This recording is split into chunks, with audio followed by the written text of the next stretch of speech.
Well, would you look at this, guys? A March snowstorm. Yesterday was 75 degrees, and today we have snow. Well, that's just the way it goes. Sometimes this happens, but let me show you what I'm working on today. I realized I hadn't checked on my geraniums. Now, I put these into dormancy in October. And I let them dry down and I bagged them up and I stored them in a cool spot in my basement, just in a dry paper bag surrounded by air. And when I opened them up, they look perfectly horrible. They're all shriveled and dry. As you can see, these are my white ones and I have a lot of red ones. And these I put into dormancy last winter and I was successful in bringing them back for last season. Then they were beautiful.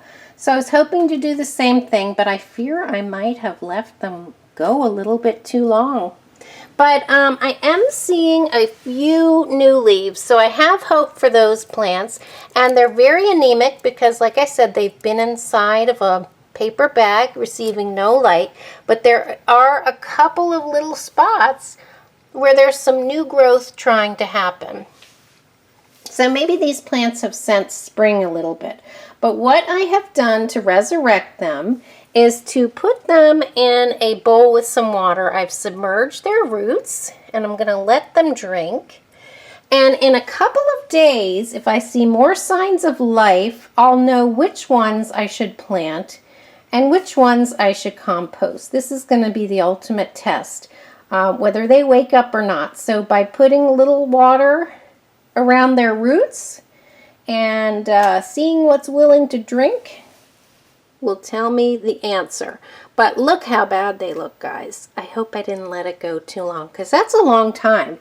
That is at least 5 months, maybe 5.5 months that they have had nothing around their roots and no water. So we'll see what happens and we'll check back in a couple days.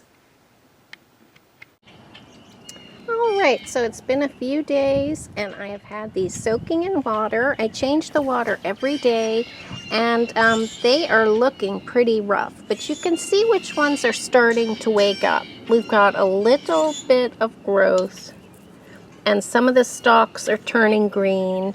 Some of them I think are too far gone, but I looked back at my video last year and apparently I kept them dormant for 3 months before planting, and this time it was closer to 5 months. So I hope I haven't waited too long, but that's what they look like after a few days. And I wanted to show you what else is getting ready for spring. I didn't want to start seeds too early, but I went ahead and started way too much. And I wanted to show you I'm competing with the birds. There's a lot of excitement at our bird feeder.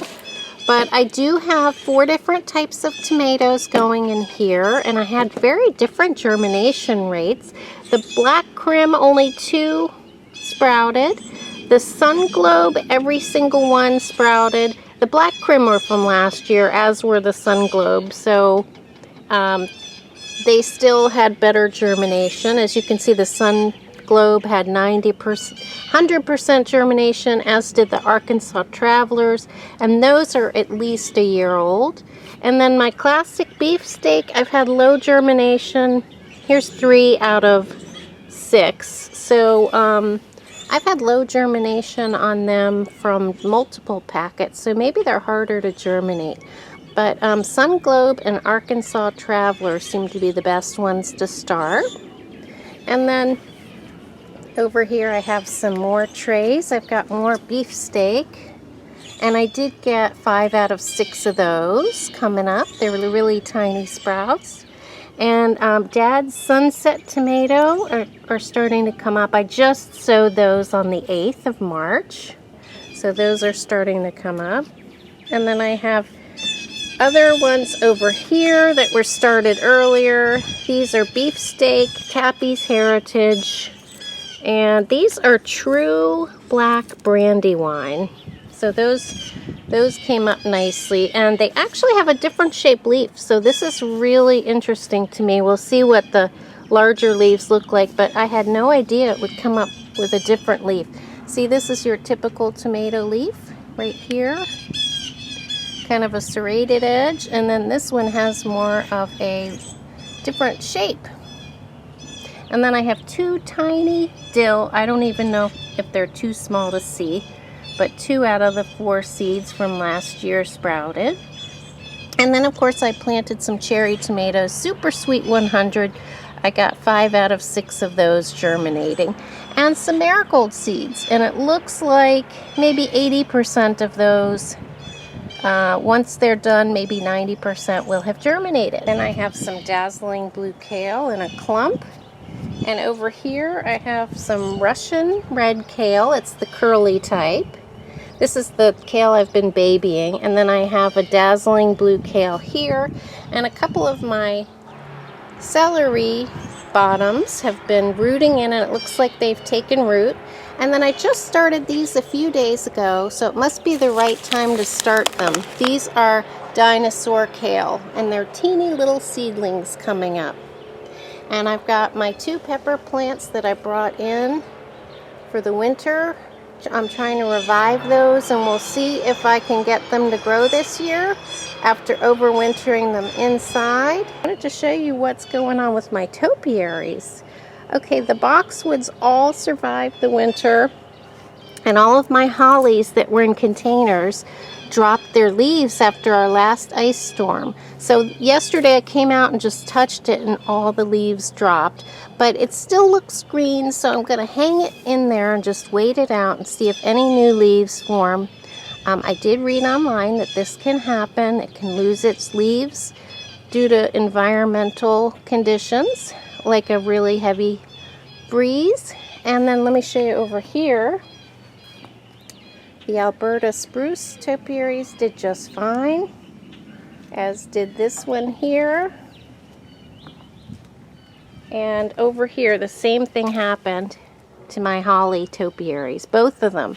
I came over here and touched them, and all the leaves dropped. So we'll see if they come back. It looks like maybe there's some leaf buds on there, so we'll see. But everything is coming alive. My goodness, my amaryllis bulbs have gotten big. They're huge. They're almost too big to keep indoors anymore. So I'm just going to let them grow throughout the season until about August. Then I'll cut them back and bring them in for a 3-month dormancy before I start having them put them back in soil so they'll bloom for the holidays. That's my plan. Here's a few more things going on in the polytunnel. I've got some Alpine Strawberries growing. I had ordered those as bare root cuttings, and they've really taken off now that it's warming up a bit during the day.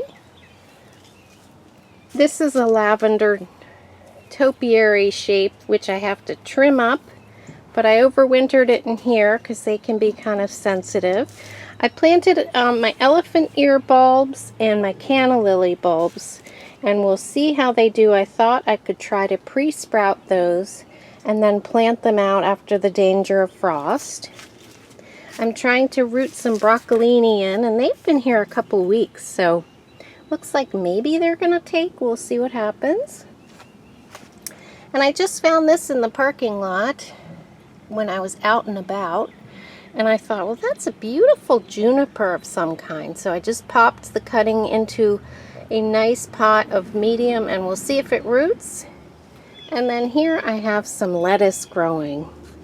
So these were just seeds that I started. And this is a Mr. Stacky. So once it's totally frost-free outside, guaranteed, I'm going to put my lettuce out and my strawberries, my Alpine Strawberries. I think they're called pine berries, actually, instead of strawberries, because they're supposed to be white. And then I have a few other seeds started. I have some goji berries started. They're looking more robust now that it's warming up.